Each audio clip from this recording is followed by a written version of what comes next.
we're coming in hot in 2024. Yeah, it needs to be done. I want to start the new year by telling everyone you can't trust a single thing you see or hear anymore. Welcome to the Marketing AI Show, the podcast that helps your business grow smarter by making artificial intelligence approachable and actionable. You'll hear from top authors, entrepreneurs, researchers, and executives as they share case studies, strategies, and technologies that have the power to transform your business and your career. My name is Paul Roetzer. I'm the founder of Marketing AI Institute, and I'm your host.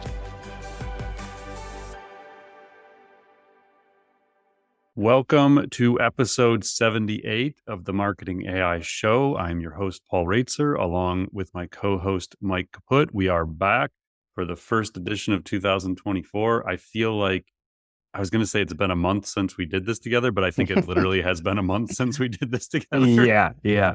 It was hard. Like for me, so I think the last one we did was probably around the first week of December. And then Kathy and I did that special, like 15 questions everyone's asking about AI episode in the middle of December. That week between like the one we did and the one Kathy and I did, there was so much happening where I was like, oh man, maybe we should do an episode. And I was like, no, we are taking a break. We're not doing episodes. So we did, Mike and I think both kind of got away a little bit. Mike kept the newsletter going. So if you're a subscriber to the newsletter, I know we were still sending every Tuesday. We did send out the newsletter with some links. There was definitely some stuff happening in December, but I think luckily for all of us, not a ton of like breaking AI news in December, especially the last 2 weeks of December.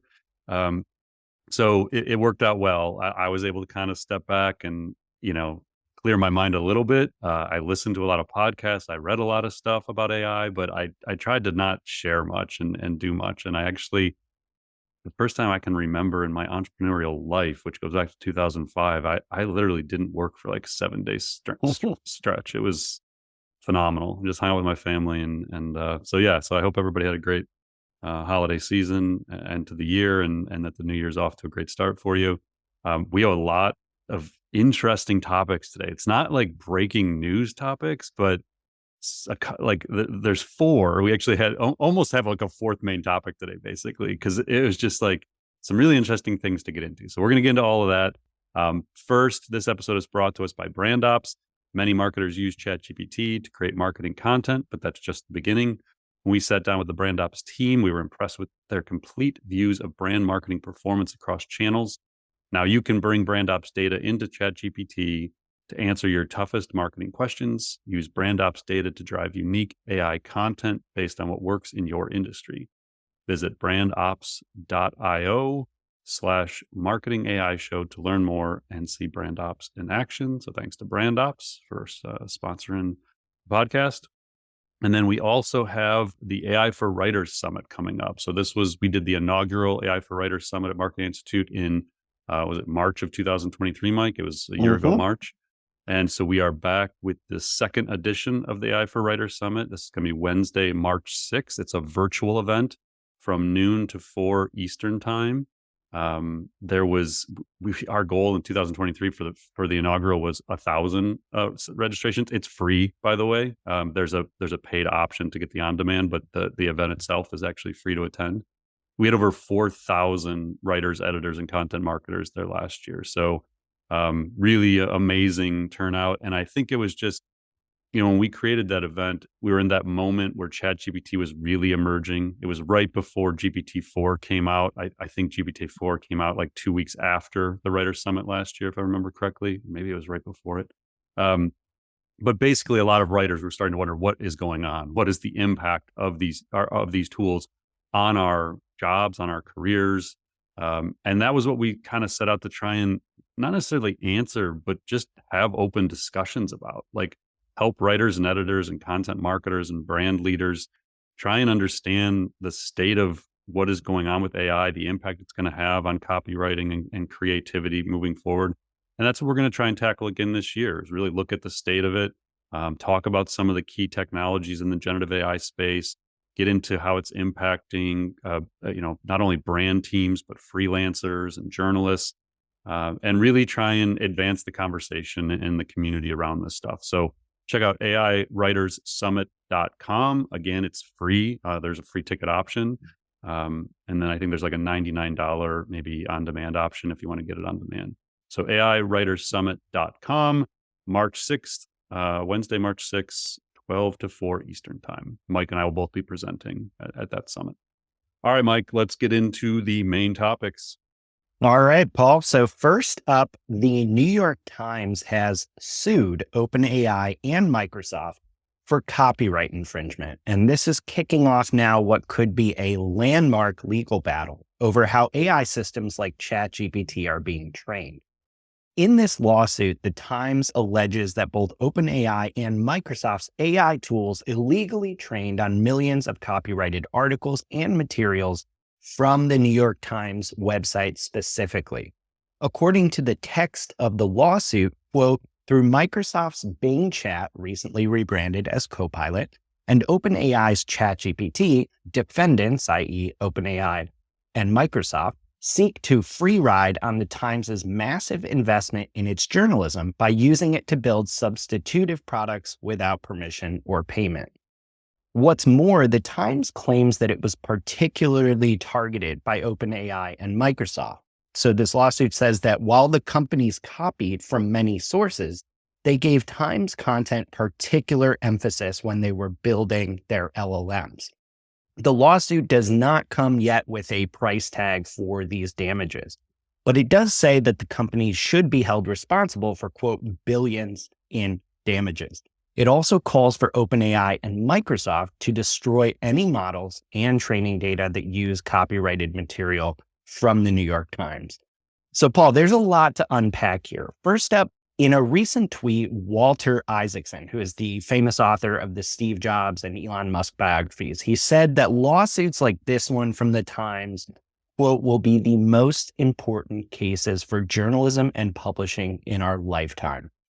He seems to think it's a big deal. How big a deal do you think this is? I think this one is a really big deal. One, it's the New York Times.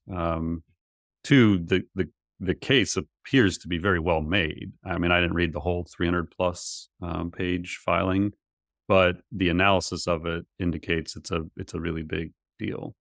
I think it's helpful to take a slight step back and understand like why this is happening and what's at stake. So you kind of alluded to it a little bit here, but again, just for like foundational understanding purposes, these models are trained on data. So when we go and use ChatGPT or Grok or Claude or Pi or whatever your chosen large language model and chatbot is, it is trained on data.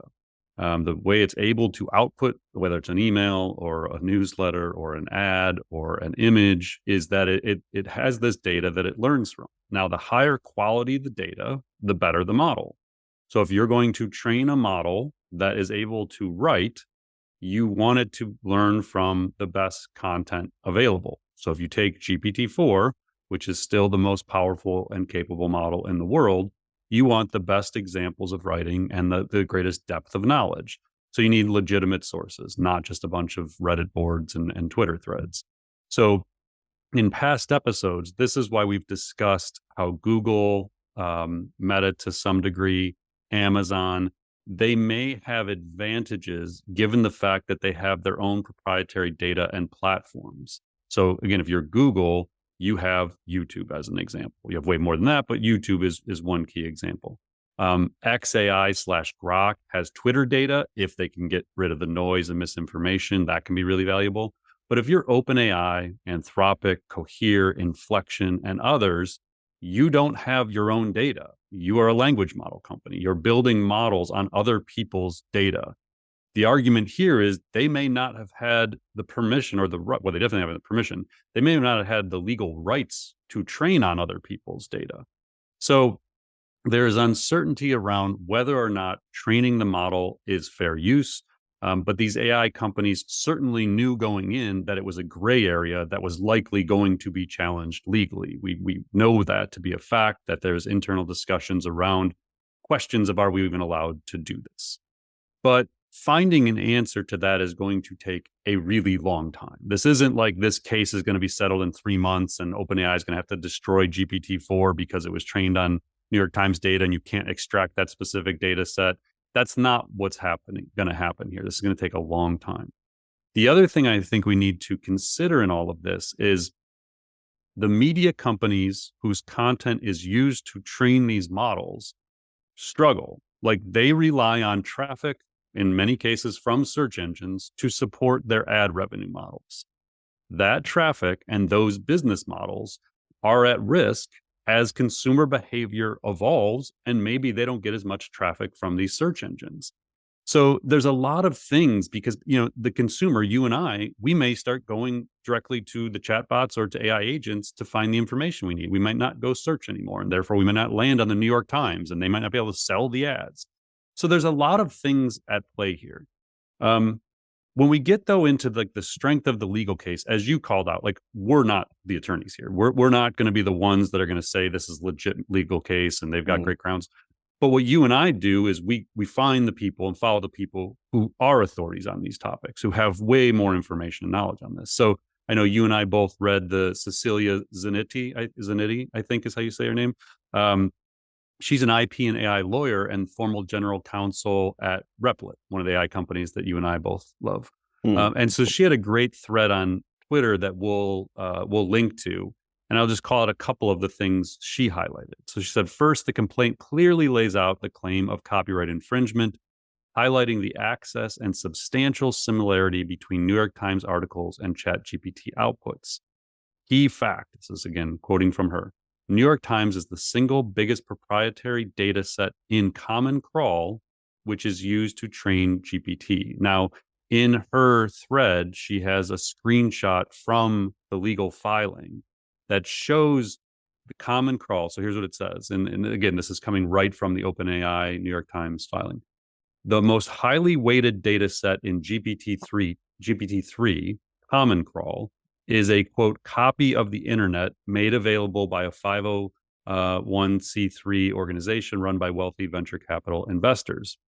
The domain www.newyorktimes.com is the most highly represented proprietary source and the third overall behind Wikipedia and a database of U.S. patent documents, represented in the English language subset of a 2009 snapshot of Common Crawl, accounting for 100 million tokens. What that's saying is, when these models are trained, most of them, I think, use this Common Crawl data set. So it's not like OpenAI goes directly to New York Times and gets all of their data and scrapes it. I don't think, at least, that's how it occurs. They use the Common Crawl data set, which is made up of New York Times data. But not only New York Times data. The number 4 on this list is the LA Times. Number 5 is the Guardian. Number 7 is Forbes. 8, Huffington Post.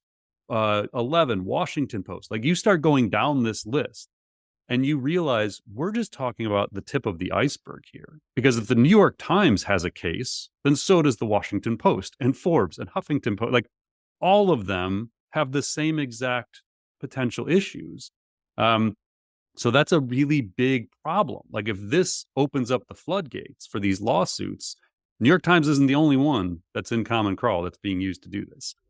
The second point she makes is the visual evidence of copying in the complaint is stark. And then she shows an example where it literally gave a verbatim output of like 400 or 500 words. And so they kind of prompted it to where it gave this plagiarized output. This is straight up plagiarism. Like, this isn't even a debate. So it's there in the reports, and it's going to be very hard to dispute that. Her take was OpenAI can't really defend this practice without some heavy changes to the instructions and a whole lot of litigating about how the tech works. It will be smarter to settle than fight. Her fourth point, failed negotiations suggest damages for New York Times. OpenAI is already licensed from other media outlets like Politico.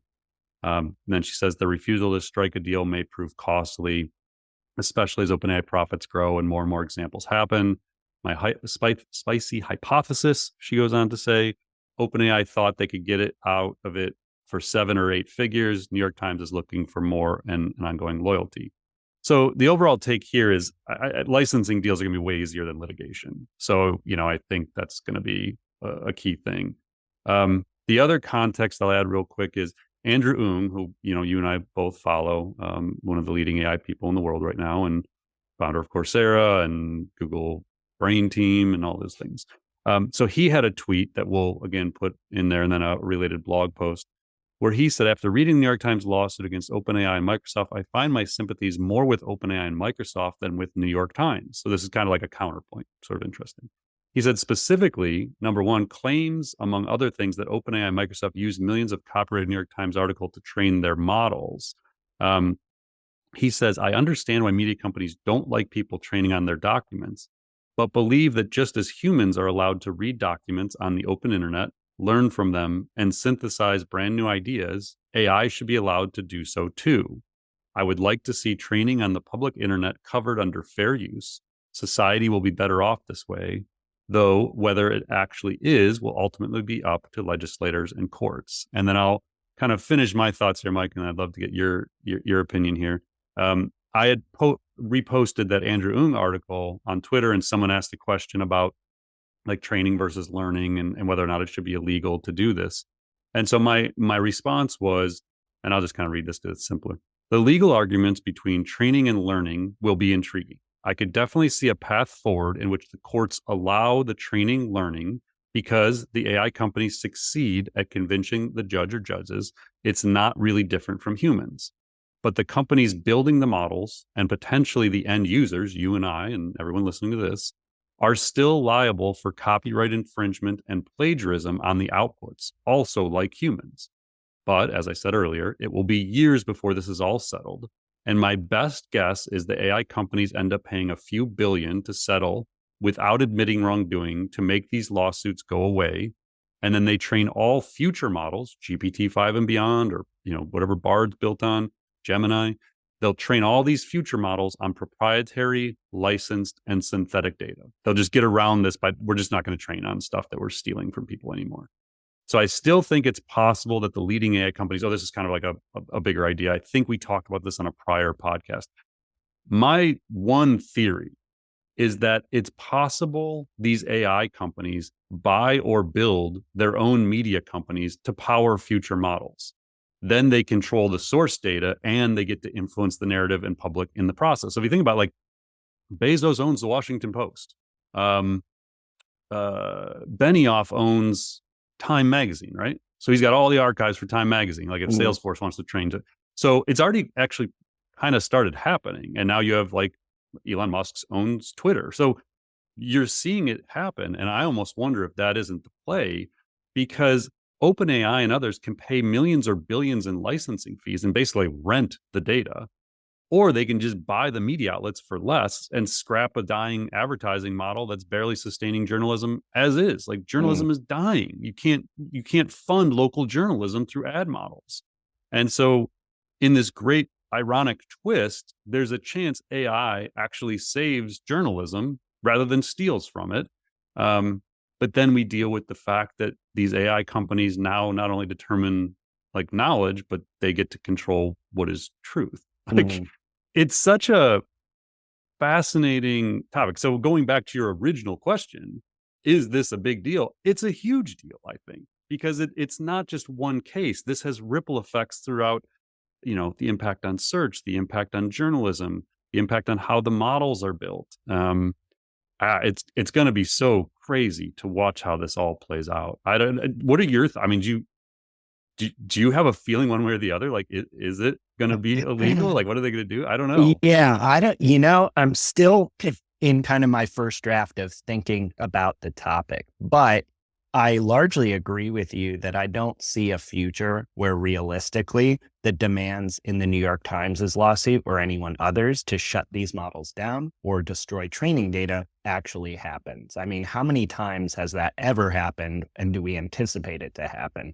I certainly could be wrong, but I think that kind of leads my line of inquiry to kind of what comes next. And that's kind of where I wanted to, wrap up this discussion and double click a little more on the licensing side of it, because we talked a little bit about the Times, said in its lawsuit, it tried to negotiate some type of content licensing with OpenAI. That fell through. We've seen some other reports that we'll link in the show notes that OpenAI has actually offered some media firms like $1 to $5 million annually to license their content, which seems really, really low to me. is there any possible future here where licensing actually works? Because I'm more and more in your camp where I think, why not just buy the information, the content itself in the Yeah, I mean, form I of the think outlet? in the near term, it could, but I just feel like whoever owns the data has the power in the future, and I can't see the AI companies giving up that power.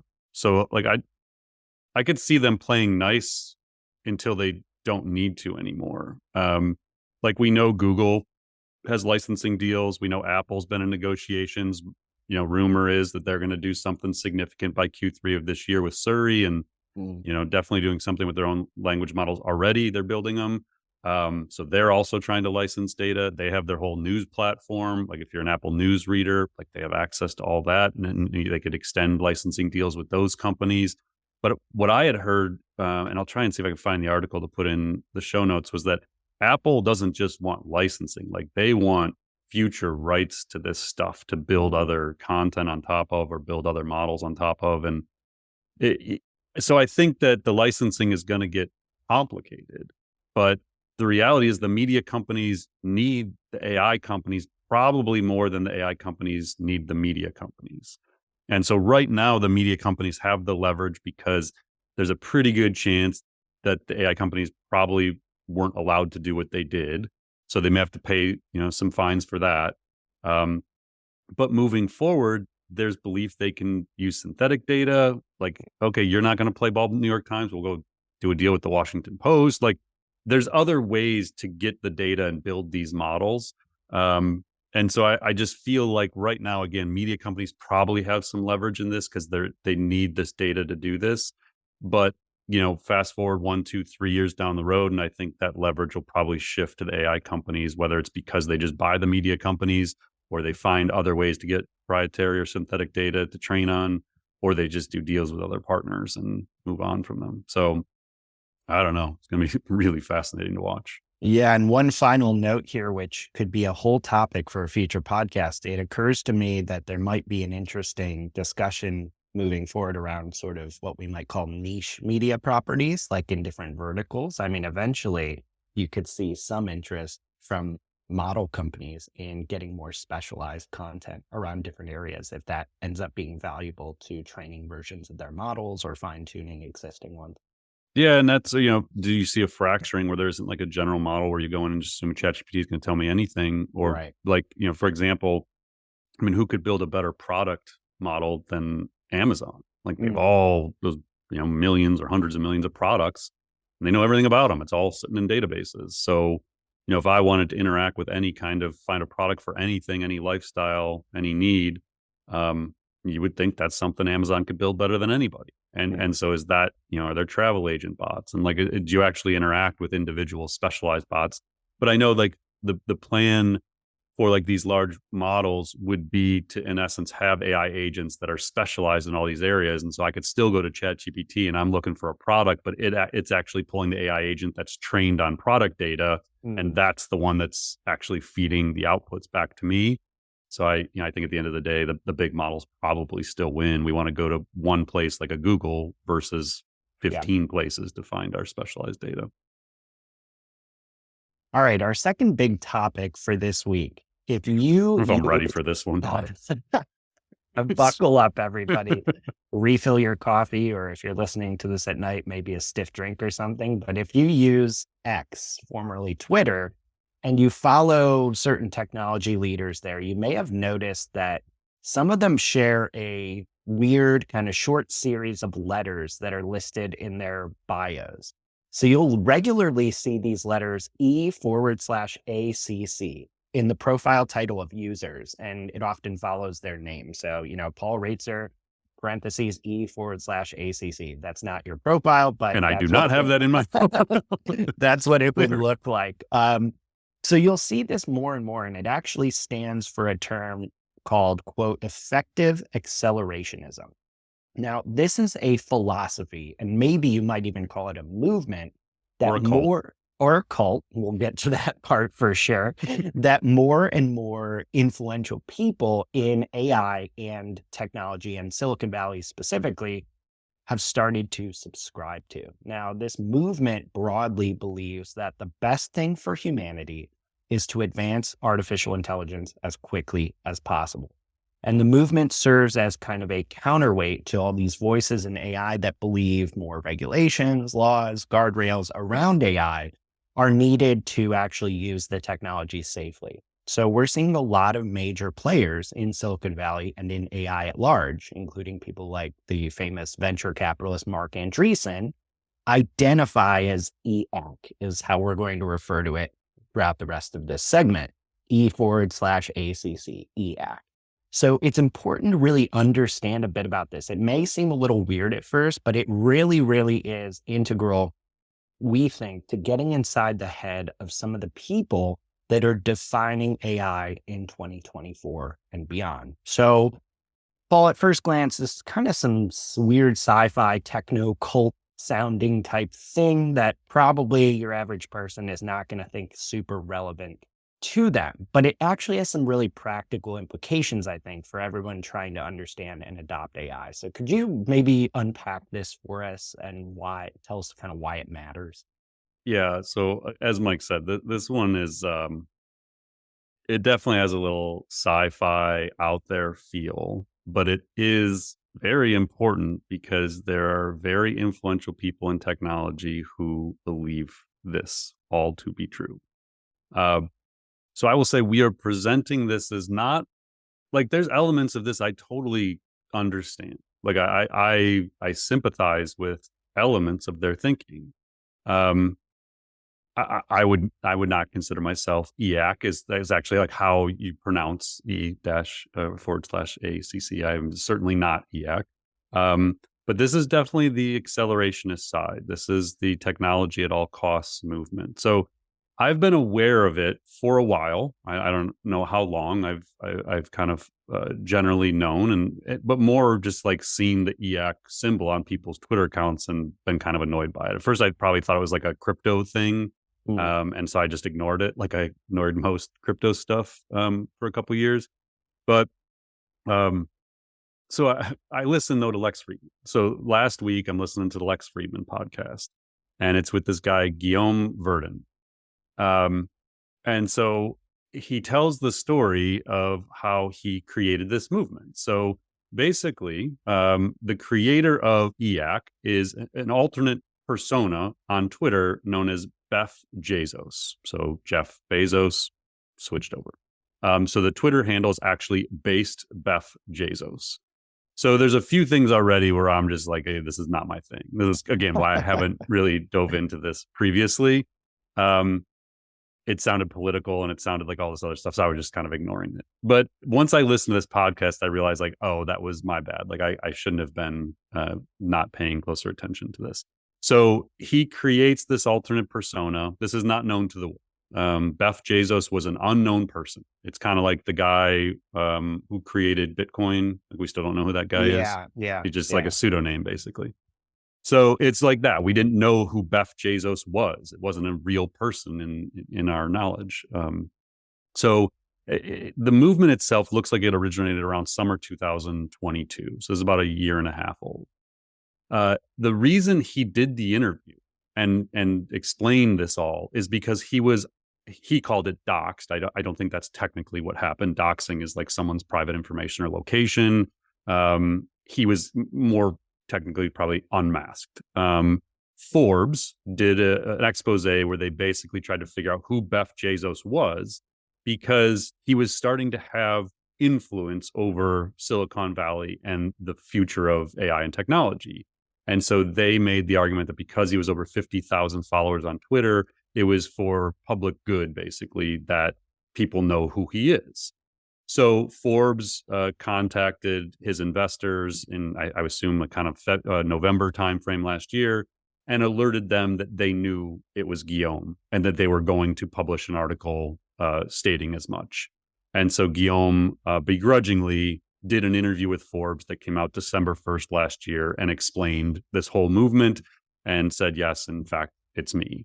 Now, if you listen to the Lex Friedman podcast, he's still pissed that Forbes did this. Like he didn't think that journalists were allowed to do something like this. So he wasn't happy about it. But in the interview with Friedman, and to a degree the Forbes article, he explains. Now again, Guillaume is a quantum physicist, just a genius guy who spent his early career studying black holes and information theory, like really crazy stuff, crazy awesome stuff. He worked on the quantum team at Google, building quantum computers. And he basically left to start a company called Anthropic because he believes that there are limitations to the current pursuit of quantum computing, and he's trying to build a thermodynamics-based computer. I am not going to get into all of like that stuff, Yeah, but don't go read worry. about it. Stick with us. Yeah, Listen. we're going to get there. So he leaves, starts Anthropic, creates this EAC movement, and he explains how they engineered the movement to spread like a virus. So if you're a marketer, like my ears kind of perked up. I was like, you did what? Like, how does that work? And they, in essence, realized that memes are treated favorably by Twitter's algorithms, and that if they built the movement around memes, it would spread like a virus online. And that's what they did. So that's how they kind of created this whole thing. So what is EAC? Now we kind of get into the meat of this. And again, bear with us. It's a little out there, but it's really important. So we went and pulled the original post that they put up about effective accelerationism. As Mike said, that's what EAC means. It does play off of effective altruism, which they hate because they feel it was a bunch of rich people who found ways to funnel money through nonprofits and steal the money, basically. So they're not fans of effective altruism, but they did play off of it to do effective accelerationism. So they state in their initial post, the overarching goal for humanity is to preserve the light of consciousness. It gets more intense.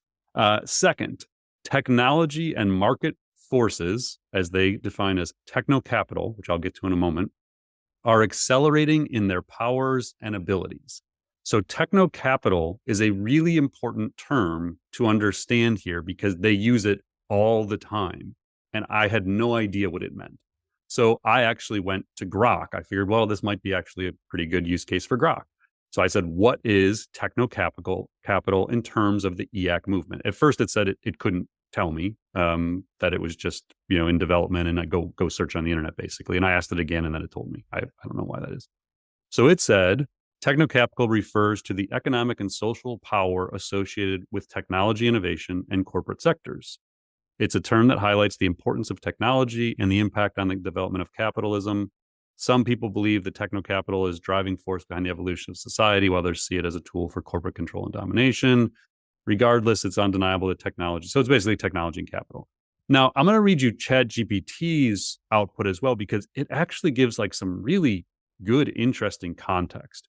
So ChatGPT says, in the context of accelerationism movement, particularly the branch known as EAC, it refers to the concept that blends technology and capitalism. Accelerationism is an intellectual and political movement that holds the process of capitalist, technology, and social change should be accelerated rather than resisted or controlled. This gets into what Mike was saying. They don't like laws and regulations. They just want accelerate at all costs. In this framework, techno-capital is seen as a driving force of societal evolution.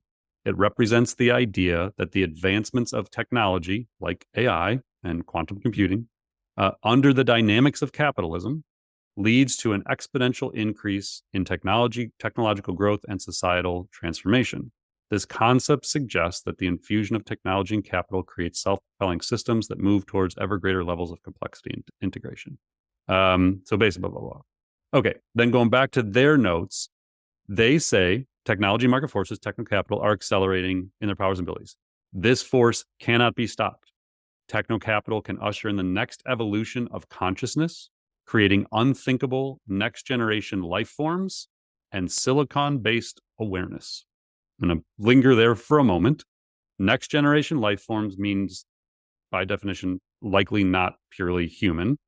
And silicon-based awareness means the chips themselves become aware of themselves, that the AI becomes aware of itself, basically. These new forms of consciousness, by definition, will make sentience more varied and durable. We want this, they say. Those who are first to usher in and control techno-capital have immense agency over future consciousness. Humans have this agency right now, and they can affect what happens. And it's basically a set of ideas and practices that seek to maximize the probability of this happening. So my take to kind of summarize this is accelerate AI at all costs, regardless of the implications, the negatives. No regulation of companies building the technology. Technological advancements solve everything. They are of the belief that you cannot allow a few AI companies like Meta, Google, OpenAI to capture all the value and control the laws and regulations. What we've talked previously about regulatory capture, that OpenAI and Google are like saying, hey, regulate us. These guys are saying no regulation. Do not allow that because they're just going to control everything. They believe that safe AI comes from market choice.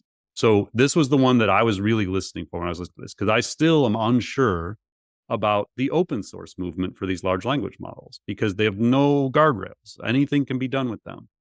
Their belief is, and this gets into the techno-capitalist thing, that capitalism decides what wins and what loses. That even if bad actors use LLMs to do bad things, capitalism is the guardrail, that there is no incentive for those companies over time or those individuals over time if no one buys what they're creating. So they believe that capitalism rewards the winners and extinguishes the losers that don't create value and align with societal values and norms. In essence, they let the market decide. And then the last thing is humans are likely not the ultimate form of intelligence, and to them, that's okay. We should accelerate, even if it means obsoleting ourselves in our current form.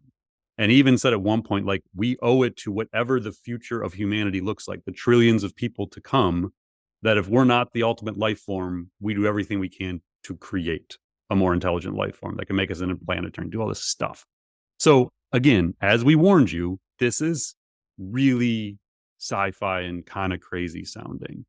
But why it matters, going back to what Mike said at the beginning, there are people building AI and running some of these AI companies who believe this stuff. And that affects all of us. So we have to understand their beliefs and motivations, the tools that they're building, the computers that they're building in the near term will impact our careers and companies. But the beliefs they hold and their ability to bring those beliefs to life through movements and, as they call them, mind viruses, will impact humanity in like the coming decade. This isn't 30 years out stuff. Like, this is the stuff that they think is like within reach.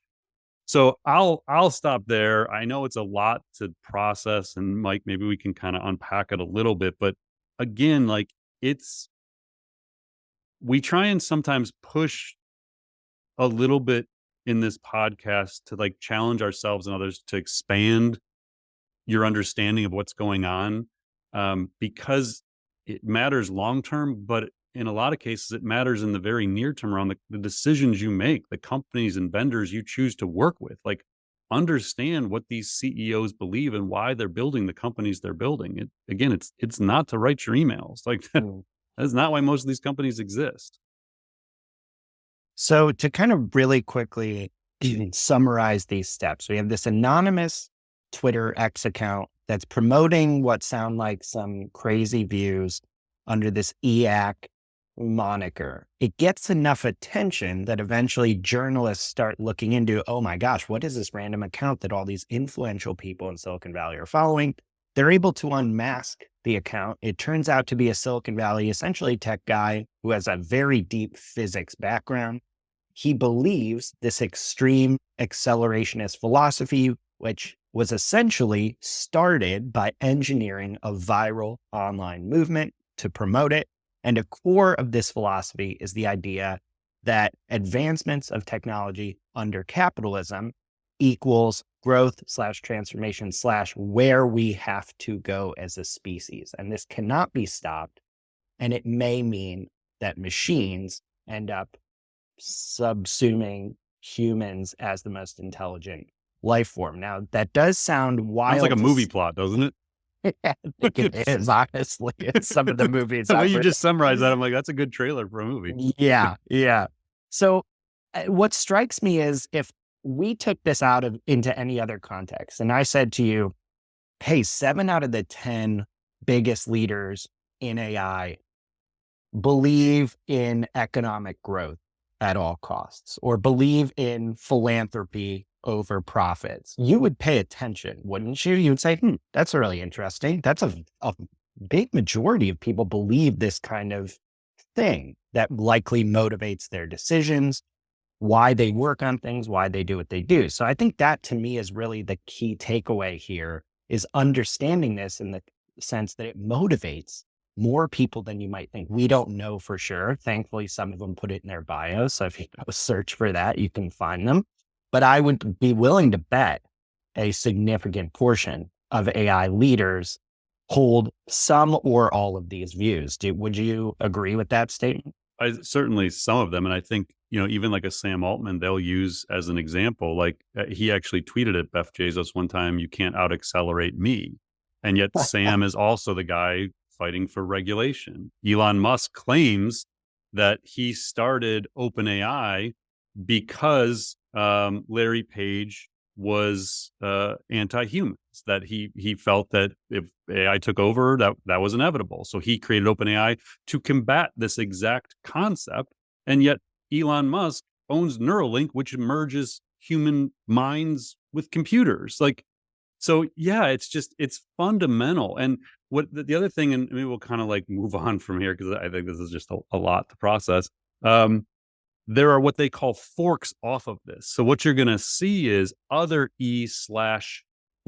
other letters, because what's happening is people are like, yeah, I totally actually agree that technology and capitalism will drive this, but I'm not in with the let's replace humans thing. So I'm going to like create a fork or a different variation of this movement that believes this. And they actually encourage that. So they're kind of pushing the most extreme beliefs.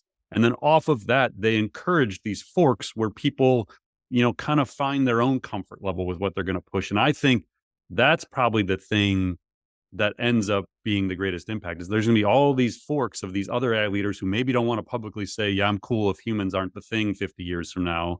They're never going to publicly say that, but they may have some varying beliefs, but you're going to start to see the common threads between these people. Excellent. So I guess I'm not going to apologize for this, but we're coming in hot in 2024.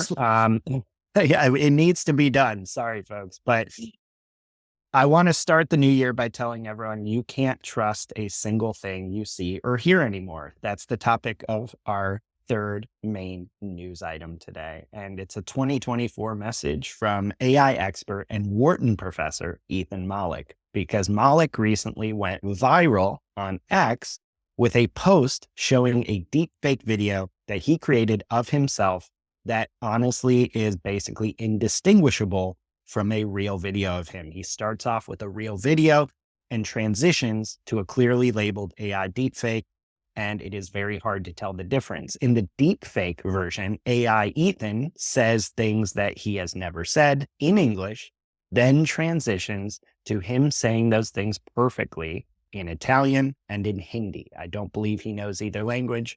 And in any case, this is totally AI generated. Now, it's this really jaw-dropping example of just how fast deepfakes have progressed, and it should make everyone hyper skeptical of everything they see and hear online. That's his takeaway. He says that right up front. And the most surprising part of the experiment was how easy this was to do. Mollick says he used just 1 minute of training data to create this 60+ second video that is a very, very good deepfake. If you are looking for this thread on X, Mollick actually deleted it after it went viral because it turns out people were kind of mistakenly making him the face of this kind of creepy deepfake technology. He was like, no, this is just an experiment. This is not what I do. So he deleted that, but the full video is on YouTube. He breaks it down in his Substack newsletter. So we're linking to both of those. You can check it out for yourself. But first up, Paul, I have to say, this surprised even me because it surpasses anything I've personally seen to date. And I've actually seen and heard Ethan Mollick in person speak at our event and watched him on video multiple times. And honestly, I had a really hard time telling the difference between real and fake here. So I guess my first question for you is, how much trouble are we in now with deepfake technology? You know, when we published our marketing artificial intelligence book in the summer 2022, I think it came out, we had a section in there about deepfakes and how you needed to prepare for them and from a crisis communication standpoint within, your businesses, because we were heading in this direction very quickly. I'm not sure we realized how quickly it was happening. But I mean, the technology advanced very, very fast last year. And I think it's a major problem. Like, I, I don't, I think the problem is, like, on the surface, there's all these fascinating use cases and people are like, oh, cool, I'm going to go deepfake myself and I'm going to create a video too, like Ethan did, and show myself doing these things and prove it works. And, um, it to me, it's such a slippery, unknown slope of what are we creating? Like, if you're developing these videos of yourself, giving that training data to HeyGen, who's HeyGen? Who's the CEO of HeyGen? Are they an EAC? Like, what? Mm, People are like blindly trusting AI startups with their likeness and like giving them training data to go build these things that can be wildly misused. And so, I think that it's going to be a problem on so many levels. Like the LinkedIn post, that I had put up about this was, I said that deepfakes and synthetic media are going to be a major problem moving forward. And I called out, especially in the upcoming US election cycle. Um, so while there's these fascinating business use cases, when you opt in and choose to create your own content, it's going to be just as easy for other people to create deepfakes of you and other people.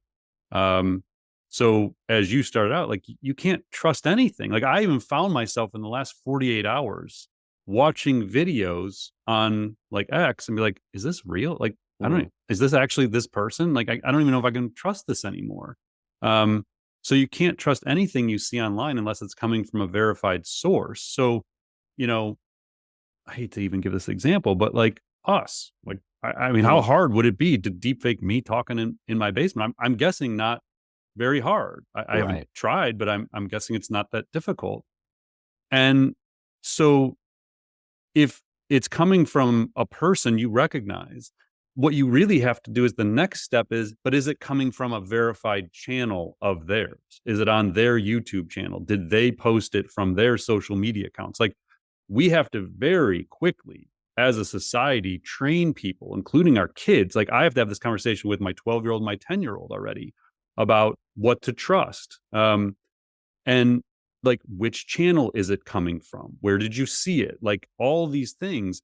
And so going into the elections for 2024 in the US, like, we're not the only ones dealing with this globally. And I know we have listeners outside of the US, but we have to deal with this like right now, because if he can do that with a minute of training data, and we have to assume bad actors can do similar things with other people's likenesses, we need to figure out ways to accelerate education, but we also have to accelerate the authentication of media. I don't know how you do that.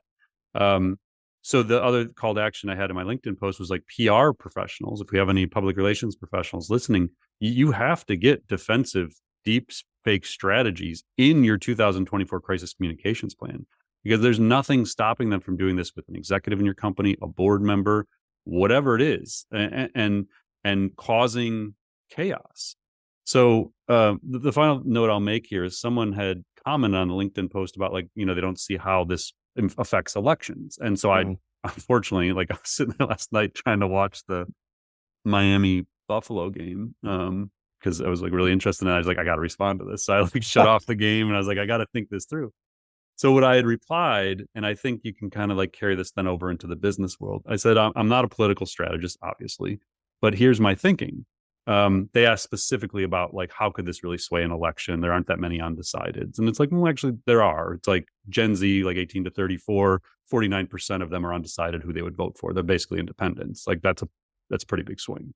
In any election, moving an election 3-4 points changes the outcome of the entire election. And that's where all the money goes, is trying to change the minds of those 4%, basically. So I said, undecideds have a significant impact on outcome elections. Billions will be spent trying to influence them. By definition, they are harder to lump into any specific interest group. or target with common messages around hot button issues.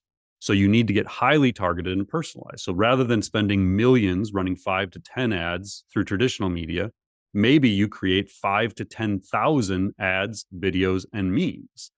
Now, if you're a bad actor, say a foreign government that wants to influence an election, or our own politicians who are willing to cross a moral and ethical line to persuade voters, not that either of those things ever happen, you have the power to generate synthetic content at scale and hyper-target your audience through online channels.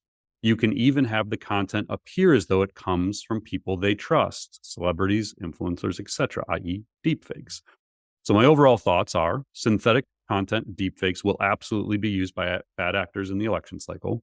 AI will give politicians superpowers at targeting and influencing voters. And the third is if undecided voters can't swing an election, then why do politicians target them at all? AI excels the influence and persuasion to target these people.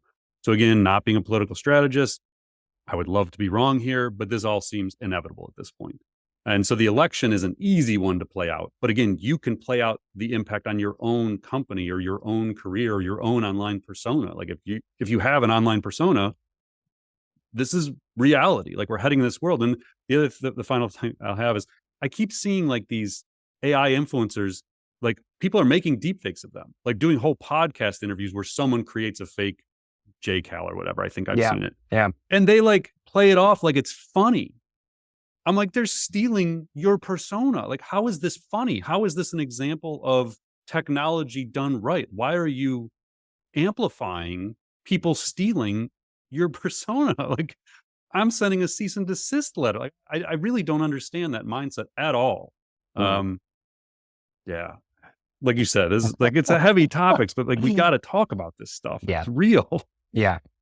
Yeah. And with just how quickly it's accelerated, we have to talk about it now. We can't wait until, everyone's taking a breath to start the new year. I mean, this is coming at us fast. So, all right, let's dive into some rapid fire topics. In some slightly more positive news, Perplexity, an AI powered search engine that we talk about and use at the Institute, has just raised almost $74 million, and that values the company at $520 million. Participants in the investment round included notable VC firms and NVIDIA and Jeff Bezos. Now, in the world of AI, a $520 million valuation, shockingly, can seem kind of low in comparison to some of these billion-dollar unicorns that are in generative AI, but it's worth remembering the company has only been around since August 2022.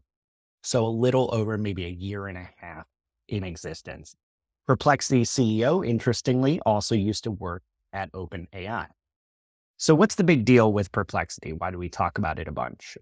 Unlike Google, Perplexity functions more like a chatbot. You ask it natural language questions like, say, what are some of the top use cases for AI in marketing? And it responds with a comprehensive answer, complete with citations from websites and articles for every single piece of information that it provides. You can also ask follow-up questions in a single thread to drill down further into topics.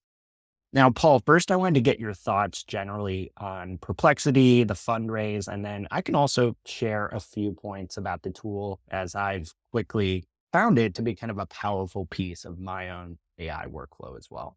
Yeah, it was interesting. They announced this funding last week because you and I were just having this conversation because I know you are a user of Perplexity Pro, which is $20 a month. Yeah. I am not, but you hear about this company so much. I mean, it is one of the hotter names, certainly even before the funding from Jeff Bezos and others, not Beth Bezos, but actually Jeff Bezos funded. Although I think Guillaume may have actually been in the funding round too, ironically enough. So the people we follow in this space talk about Perplexity, like the other AI leaders talk about Perplexity as an example of an interesting startup. So it's been on my radar, but honestly, every time I look at it, I'm like, I don't get it. Like, how is this replacing search for me? It's probably not. I already pay $20 a month for ChatGPT, and it's just piping GPT 3.5 in the free version and GPT 4 in the paid version. Like, why don't I just use ChatGPT? And so I go in and I'll like try a couple searches in it. And I'm like, I don't know, like, okay, like it seems interesting. I guess it's a little different user interface, but I knew it was using Claude and GPT-4 and I already had those. So I just didn't get it. So this morning at the gym, I listened to an interview on the Cognitive Revolution podcast, which is a great podcast, by the way, with the founder and CEO of Perplexity. And I was like, well, I'll give him a chance. Like, I'll see, maybe he can explain it to me. And unfortunately, he actually struggles himself to kind of explain the things I was wondering, like, why would I use this instead of ChatGPT? That being said, it was an interesting interview for sure. And it doesn't change my perception that the people I follow believe in this company. So there's something here. So don't take this as, I don't think the company is worth pursuing or following or trying yourself. I just still haven't found the use case myself. So I'm anxious to hear yours. But they were talking about how they are completely reliant on Google and Microsoft for their data. And so they want to build their own search index so they don't have to rely on Google APIs to do it. And they're completely reliant on OpenAI and Anthropic for their language models, and how they want to build their own language models because otherwise their servers could get shut down. So they're very dependent upon other people. This is what we talked about earlier. Like, they need their own data to make this work. He talked a little bit about how he thinks you can kind of train these models on like 1 to 10 billion pages of the internet instead of a trillion. But when they asked him, like, well, how do you use Copilot? 'Cause there's this toggle for like turn Copilot on and off. And I was like, what is that? Like, why would I turn it off? And so the interviewer actually said, like, well, when do you use Copilot? And the CEO is kind of struggling. He's like, honestly, like, if we knew, we'd have just made it like a required part of the feature. But like right now, it's just a choice. So my overall take here is, it seems like most users at this point are AI enthusiasts who are experimenting with it, like trying to find the use case. It's shown some promise. So people like you and me are just like, all right, I'll pay the $20 a month for 3 months and try the thing out. They have not hit escape velocity with like the average consumer that's going to like switch from Google and start using this tool. And they don't seem to even have any clue how they'll get to that point, but they're having crazy growth. It's most likely coming from people who are curious and AI enthusiasts and the tech crowd, though. Like, they're nowhere near breaking into the general lexicon of users. So that, again, having only tried like 5 searches in it and played around a little bit and not seen the like, oh, I totally get why this is different. That's my kind of high level at the moment. But what has been your experience as someone who actually pays for it and uses it?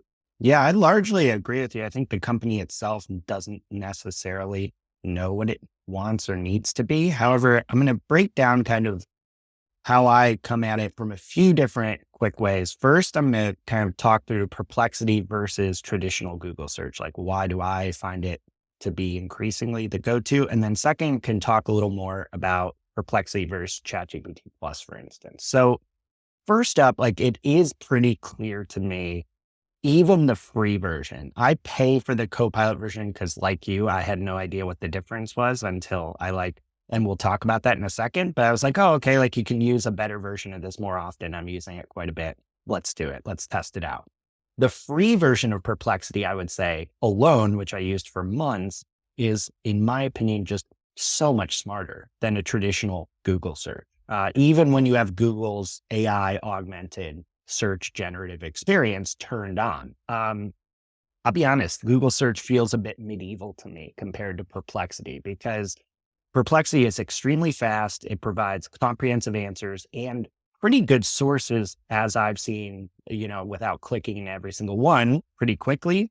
And once you start using something like this, you do start to realize just how cluttered and cumbersome Google's kind of UX and ads and random search results you have to pick through, how hard that is to navigate. Because at the moment, they don't have an ad model. They are purely revenue driven. I mean, they're losing money as you would assume, but the $20 a month is their revenue model. Correct. Yeah. There are no ads as of right now. That could change very quickly.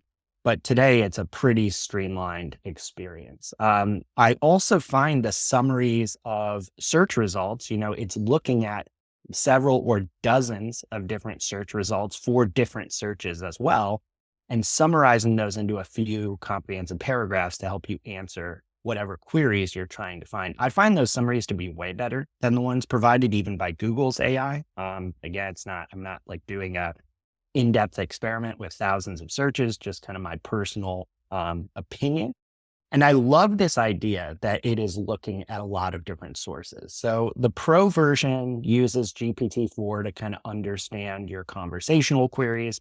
And it actually will go perform a bunch of different web searches for you and then synthesize that. It will even ask you follow-up questions, which I find to be pretty helpful before it completes the search. So in one example, it may, if you say, hey, I don't know if this will actually work, but as an example, if you said, hey, I'm looking for a bunch of low carb recipes online, and I want them to ideally have a heavy component of using lots of vegetables. It may then say, hey, which vegetables are you actually interested in? Give you a bunch of options. You can choose to answer that question or not. And then it goes and does all this research for you. Another piece of this I like is you have these threads of conversations. So you can ask all these really smart follow-up questions, do additional related searches, and kind of build on the knowledge that Perplexity is giving you. Again, a lot of this is just UX stuff, but I find it so powerful given how core search and research is to what I do every day that it's well worth paying for. But again, most of these benefits you can actually just get from the free version. So that's what's so great. I would highly recommend checking that out.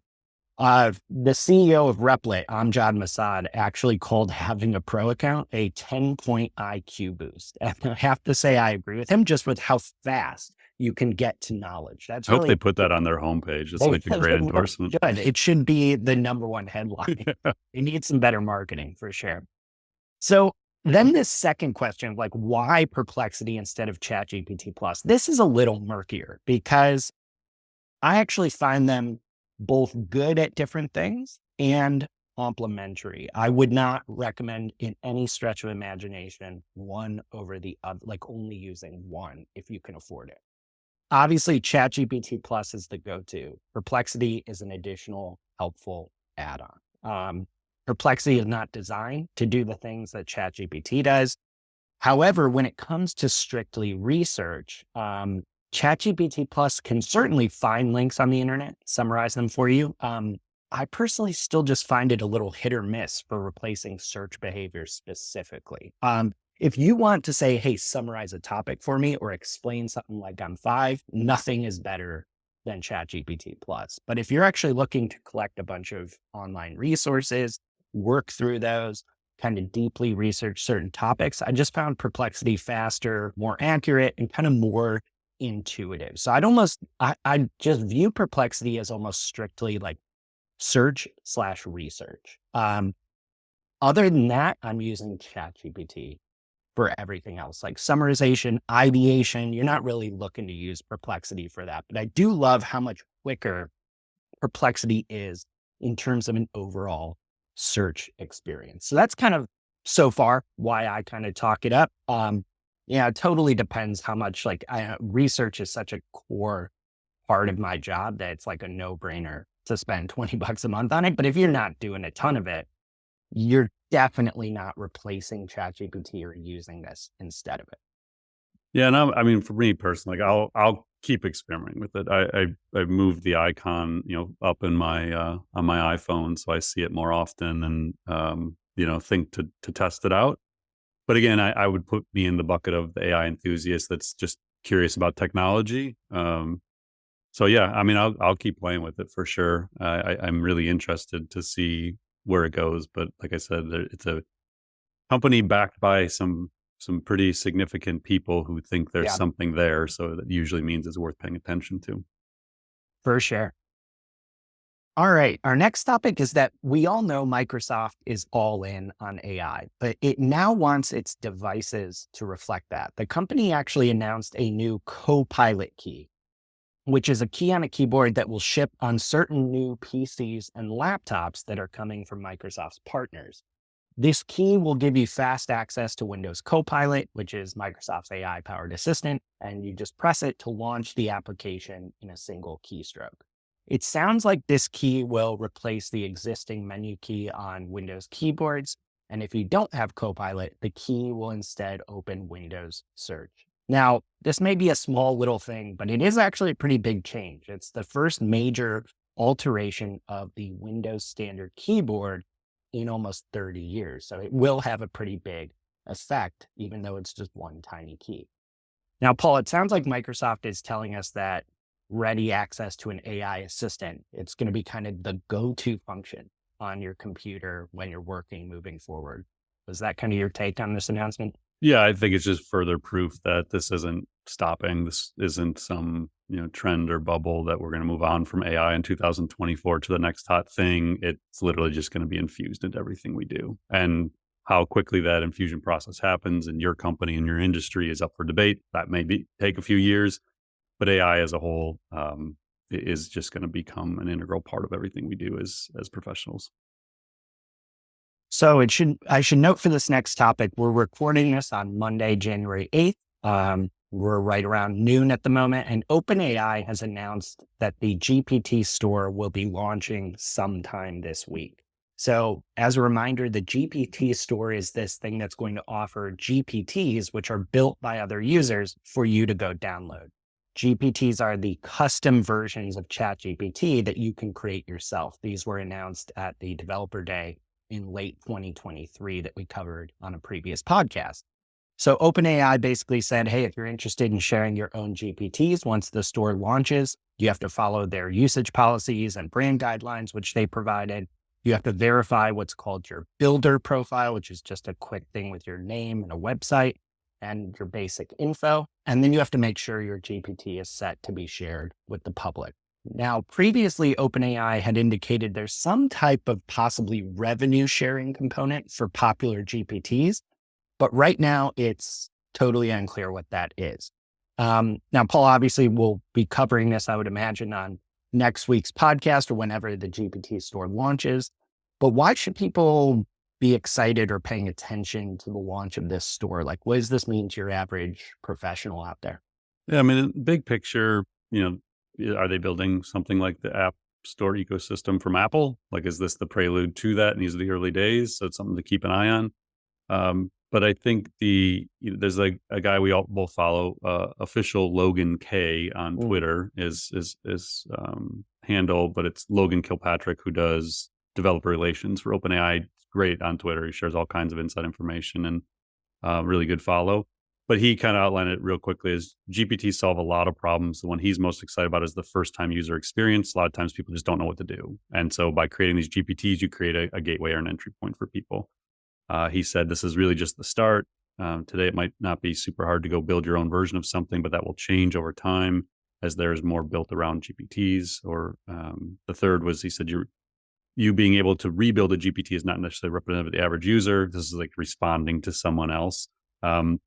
That we're not solving for the expert builders, basically what they're saying. We're trying to solve to widen the net of how many people can use this technology and get a great value from it. And that it's a long-term thing, that this is going to keep evolving pretty quickly as they keep building. So, I don't think it's going to be like earth-shattering, like GPT-4 came out kind of level, like, hey, everything changes as soon as the GPT store hits. But I think it's going to be a slow build, and it's obviously going to be a key part of OpenAI's go-to-market strategy moving forward. So in our final topic today, our friend Chris Penn over at trustinsights.ai, who is an AI expert and a good friend of us here at the Institute, he posted about a worrying issue with Anthropic's popular AI assistant, Claude. Now, like us, Chris uses Claude for, among other things, its really powerful summarization capabilities. But he recently ran into a huge problem. He went to load his weekly transcript for his newsletter into the latest version, Claude 2.1, in order to create a YouTube summary. It's something he's done countless times. Now, this transcript talked exclusively about OpenAI's custom GPTs and the GPT store like we just did, and it did not mention Claude or Anthropic at all. But then Chris says on LinkedIn, quote, Claude intentionally rewrote itself into my summary and wrote out OpenAI. Again, nowhere in my source transcript is Anthropic or Claude mentioned. It should not have done this. So instead of just summarizing the existing content according to Chris's prompt, Claude added something new, something about itself, and removed a reference to an opposing AI assistant. Now, Chris, who knows more about this stuff than most people on the planet, was really shocked by this. He said, quote, this to me immediately makes Claude less trustworthy. I didn't ask for net new copy, just summarization. So it should just be processing the tokens that are present in the source material. Highly problematic. Now, Paul, what do you see as going on here? Do we need to be worried about the outputs from Claude now? I would love to hear a response from Anthropic because I have no idea how that happens unless someone programmed it to do that. Like that's not a language model hallucinating. That is somebody thought it was funny, or there would be some competitive advantage to like replacing OpenAI when it's mentioned with Anthropic. Like, I'm with Chris on this. There's a problem. Like, it makes me question what's going on in Anthropic. And I think someone's got to take ownership of this and say, yeah, we screwed up and it shouldn't have done that. Because you do lose trust very quickly with something like that somebody, again, may have thought was funny or cute. That makes you not necessarily trust the output of the model. Now, Anthropic is not the company I would have expected that from. No. If you told me Grok did this, I'd be like, it's par for the course. But yeah, Anthropic, I'm a bit surprised that something like that would occur. I don't know how it occurs accidentally. So we'll link to Chris's post, but he shows the prompt he used as well. Chris is one of the best people out there when it comes to prompting these things. So it is not a one-line prompt. It's paragraphs of context and content, and he's been using these tools for longer than most people. So I'm pretty sure he's not doing anything wrong in the prompt to even somehow cause this. All right, everyone. Thanks so much for being with us. I want to just quickly note here that, like Paul mentioned at the top of the episode, we have a weekly newsletter that goes out with everything happening this week in AI. We cover both what we've talked about today on the podcast, as well as tons of topics that we don't have time to get to in a single episode. So if you would like to stay up to date on all the stuff happening in AI every single week, you can go to marketingaiinstitute.com/newsletter. Thanks, Paul, for all your help in decoding what is happening in AI. We're off to a hot start in 2024 here. Yeah, for sure. That was, again, a lot. Appreciate everyone staying with us. We had a huge year of growth in 2023. The podcast went from 5,000 downloads in 2022 to 260,000 in 2023. So we appreciate every one of you that listens in. If this is your first time, welcome to the show. Definitely, subscribe and, please pass along and share if you find value in it. We'd love to keep growing this audience and this community. And we're just grateful that you take the time to listen each week. So we'll talk to you again next week. We'll be back a little bit. It'll be the 16th. So thanks again for being with us. We'll talk to you soon. Thanks for listening to the Marketing AI Show. If you like what you heard, you can subscribe on your favorite podcast app. And if you're ready to continue your learning, head over to marketingaiinstitute.com.